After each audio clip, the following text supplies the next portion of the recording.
साहेब बंदगी सतनाम। आज का विषय खास है कि गुरु का जो पद होता है वो इतना भारी होता है, उसकी महिमा हम लोगों को इतनी गानी चाहिए, जितना समय मिल जाए उतना ही कम है। गुरु हमें काल से छुड़ाता है और जन्म मरण के चक्कर जो लगा हुआ है इससे मुक्ति दिलाता है। गुरु किसी भी क्षेत्र का हो, गुरु तो गुरु ही रहता है। और गुरु को इतनी महिमा क्यों गाई जाती है? सिर्फ अपने कल्याण के खातिर। सतगुरु कबीर साहब ने इस काल की जो हम लोग भक्ति कर रहे हैं उसका ज्ञान बताया। काल की भक्ति ऐसे होती है जैसे कोई लक्ष्य हो, इंसान को ये लगता है कि लक्ष्य को हम पा जाएंगे तो हम मंजिल पर पहुंच जाएंगे।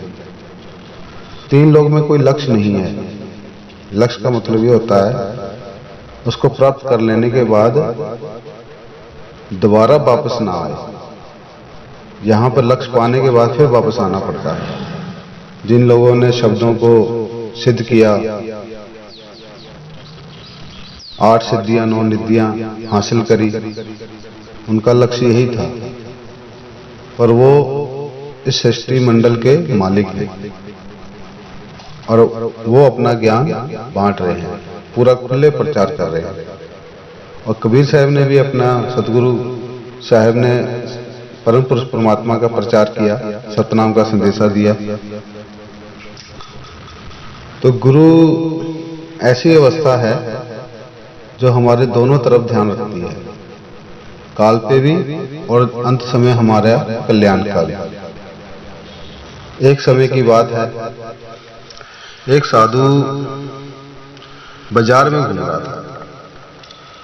बाजार में घूमते घूमते उसका समय बीतता चला गया। तो शाम हुई तो उसके पास 4 लोग आए। 4 लोगों ने उसकी बहुत सेवा करी। अच्छे मतलब कि पैसे वाले लोग थे, वो धनी लोग थे। तो बिना स्वार्थ के कोई सेवा नहीं करता है। तो साधु की शंका हुई, ये मेरे तन मन से सेवा कर रहे हैं, वे क्या रीजन हो सकता है? तो उन्होंने पूछा, साधु ने पूछा कि भाई बात क्या है, आप इतनी सेवा कर रहे हो, कारण बताओ अपना, क्या परेशानी है? तो वो कहने लगे कि हम आपको अपने घर ले जाना चाहते हैं। जब घर ले जाने की बात आई तो साधु ने उनकी सेवा जैसे देखी, तन मन धन से करी उन्होंने, तो उन्होंने उनकी बात को स्वीकार कर लिया। जब बात को स्वीकार किया तो उनके घर चले गए। जब घर गया साधु तो वहां जाकर पूछा, हाँ अब अपनी परेशानी बताओ। उन 4 ने कहा कि भी देखो, हमारे को आपकी जान चाहिए। तो साधु बड़ा हक्का बक्का हो गया। तो साधु ने पूछा, भी ऐसे क्या परेशानी है जिससे मेरी जान लेके तुम्हारी परेशानी दूर हो जाए? तो कहते हैं कि भी हमारा काम में थोड़ी सी बाधा पड़ रही है, तो तांत्रिक को बुलाया कि भी एक बलि की जरूरत है, भी हमें बलि देनी है अपने कुल देवता को। तो ऐसे की बलि चाहिए जिसके आगे पीछे कोई ना हो। उन 4 ने ये कहा कि हम 4 हफ्तों से तुम्हारा पीछा कर रहे हैं, तुम्हारी यही जानकारी लेने के लिए, आप कहाँ आ रहे, कहाँ जा रहे, आपका आगे पीछे कोई नहीं है। तो हमें ये लगा कि आपकी मृत्यु हो जाने पर आपका रोने धोने वाला कोई नहीं रहेगा, तो हमें ऐसी ही बलि की जरूरत है, और आप देखने में भी अच्छे हो, तंदुरुस्त हो। फिर साधु सन्न हो गया सुनकर, मैं तो काल के चक्कर में फंस गया। जब साधु शांत स्वभाव में रहा थोड़े समय के लिए, तो उन्होंने ये कहा कि बलि लोगे कब? कहा महाराज जी आज ही आपका बलि लेने का समय है। तो रात का प्रबंध कर रखा था, तांत्रिक बुला रखा था उन्होंने अपने घर में। तो कहने लगे कि ऐसा है मुझे, उन्होंने फिर पूछा, 4 ने भी आगे कोई इच्छा है किसी से मिलना है वो बता दो, वो हम पूरी कर सकते हैं। कहता मिलने की इच्छा तो है पर हमें 15-20 मिनट का टाइम चाहिए अकेले में, मुझे अकेला अवस्था चाहिए। तो उन्होंने क्या करा कि एक कमरे में उनको भेज दिया, चारों जनों ने। 15-20 मिनट तक वो साधु ने ध्यानस्थ होकर अपने गुरु से बात करी। जब वो साधु ने गुरु से बात करी तो गुरु ने भी उसका जवाब दिया। कहने लगे कि गुरुदेव आज हम काल खड़ा है हमारे सिर पर सामने, अब बताइए हम क्या करें। 4 लोग मिले हैं, वो कह रहे हैं कि तुम्हारी बलि होगी आज, तो हमें इस काल से निकालो। उन्होंने अरदास करी तो गुरुदेव ने बोला ऐसा है कि आज आपकी बलि होनी निश्चित है। जब गुरुदेव ने ऐसी बात कही साधु से, बात यहां समझने वाली है भाइयों। कहने लगे कि ये आपका पूर्ण जन्म का कर्म है, ये आपको ये नहीं मालूम आप पिछले जन्म में आपने क्या किया था। हत्या जीव जो होती बहुत भारी होती है, वो हमारी मुक्ति का बाधा और रोड़ा बनती है। फिर वो साधु ने पूछा भी ऐसा क्या मैंने कर्म करा जो कि ये 4 जने मेरे पीछे पड़े हैं और आज बलि लेने के लिए तैयार हैं, अतारू हो गए हैं। फिर उन्होंने गुरुदेव ने ध्यान लगाकर कहा आप पिछले जन्म में आप तांत्रिक थे। तांत्रिक जो होता है वो बलि ही लेता है, या किसी जानवर की या किसी की। तो कहने लगा कि मैं तांत्रिक था, इस जन्म में साधु बन गया। तो ये साधु का भेष इसलिए मिला क्योंकि आपकी अवस्था ऐसे बननी थी, संजोग बनना था आपका। तो कहा कि भी ये 4 लोग कौन थे। कहता आपने इन 4 को बकरे के रूप में काटा था, एक एक करके, अलग अलग करके। तब वो साधु के पास ज्ञान मिला गुरुदेव को। जब जानकारी हो जाती है ना आपको, तो उसका बहुत आराम मिलता है। ना जानकारी होने के कारण हमें बहुत दुख भोगना पड़ता है। तो साधु ने सारी बात गुरुदेव से जब सुनी और समझी तो कोई बात नहीं, कहता हमने आपको ये ज्ञान दे दिया है, हाँ आपके बार जन्म नहीं होंगे, ये डिस्काउंट है आपका, ये तो आपको 4 जन्म और लगते। तो गुरुदेव ने जब उनको जानते थे कि भी इनका समय ऐसा आने वाला था, उनको जब ज्ञान समय आने पर दिया। जब समय से ज्ञान मिल जाता है तो उस इंसान को, जीव को अपना विवेक से वो दुख नहीं भोगता है, वो अपनी कुर्बानी दे देता है। फिर उस साधु ने कहा कि ठीक है महाराज, गुरुदेव आपकी आज्ञा से आंखों पर है, मैं भी अब तैयार हूं बलि देने के लिए अपने। तो जब अंदर गया था साधु तो उसके दिमाग में, उसके चेहरे पे बहुत टेंशन थी। जब वो बाहर निकला बहुत हल्का महसूस किया उसने, तो साधु ने आनंदमयी हो गया वो। जब उन्हें पता चलेगा कि मेरे को तो 4 जन्म भुगतने थे, अब मैं एक ही जन्म में मुझे 4 बदला ले लेंगे तो मुझे क्या दिक्कत है। मन में उसके ये विचार आने लगे, मरना तो है ही एक दिन। तो साधु ने अपनी कुर्बानी देने का फैसला लिया, वन साइड हो गया। जब साहब वन साइड करा देते हैं तो जीव का बहुत ही हल्कापन महसूस होता है। दुविधा में बहुत दिक्कत होती है, अगर दुविधा है ना, फैसला लेना बड़ा मुश्किल हो जाता है। फिर वो साधु ने कहा हाँ भाइयों आप मेरी बलि ले सकते हो, मुझे अब कोई टेंशन नहीं है। जब ये बात बोली तो 4 को टेंशन होने लगी। और यहाँ पे एक बात समझने वाली, टेंशन रहेगी, अब किसके पास रहेगी अब ये नहीं पता, सामने वाले के पास रहेगी, खुद के पास रहेगी। या तो खुद ले लो, अगर खुद लोगे तो सामने वाला राहत पाएगा, अगर सामने वाले को टेंशन होगी तो तुम राहत पाओगे। पहले टेंशन साधु को थी, जब ये बात देखी तो टेंशन उनको हो गई, 4 जनों को।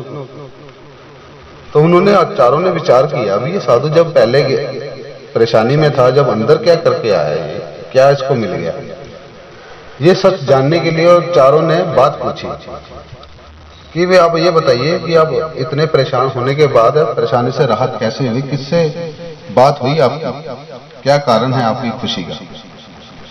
कहता भाई अब मैं अब बलि देने के लिए खुश क्यों, तुम्हारी बलि भी संपूर्ण रहेगी और आप आनंद से इसका काम कीजिए। अब मैं मरने के लिए भी तैयार हूँ, मेरे गुरुदेव ने मेरा आदेश दे दिया कि तुम्हारी बलि पक्की होगी। क्या गुरुदेव से बात हुई आपकी? कहता वो कैसे? कहता ये हमारी अपनी आपस की बात है। तो उन्होंने पूछा पूरी बात, तो उन्होंने कहा कि मेरे गुरुदेव ने यह आदेश दिया कि तुम्हारी बलि इसलिए होगी, इन चारों को आपने पिछले जन्म में बलि के रूप में ही काटा था। ये चारों जने बकरे थे और आपको बदला लेने के लिए चारों ने इकट्ठा कर दिया है हमने, और चारों जने एक ही बार में तुम्हारा बदला ले लेंगे,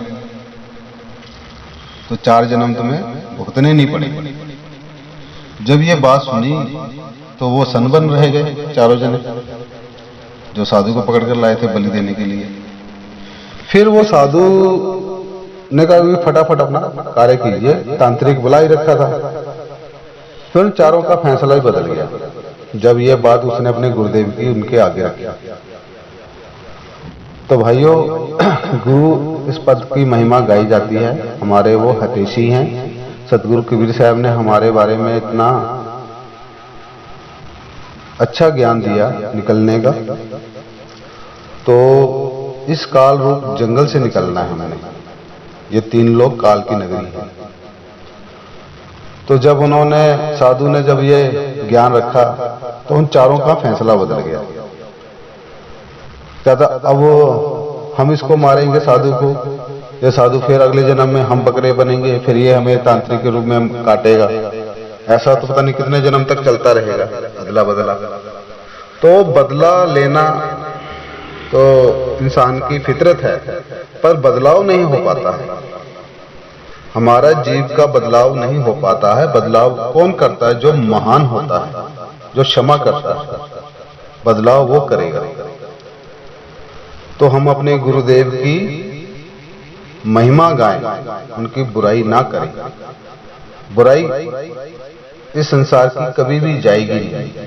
हर इंसान के अंदर बुराई होती है, पर गुरु की निंदा जो करेगी नरक कुंड में पड़ेगी। गुरु कैसे भी हो, आपके ज्ञानी हो अज्ञानी हो, जैसी भी, अगर आपका गुरु है ना कोई, वो हितैषी है हमेशा हमारा, वो हमें हमारा हितैषी रहता है।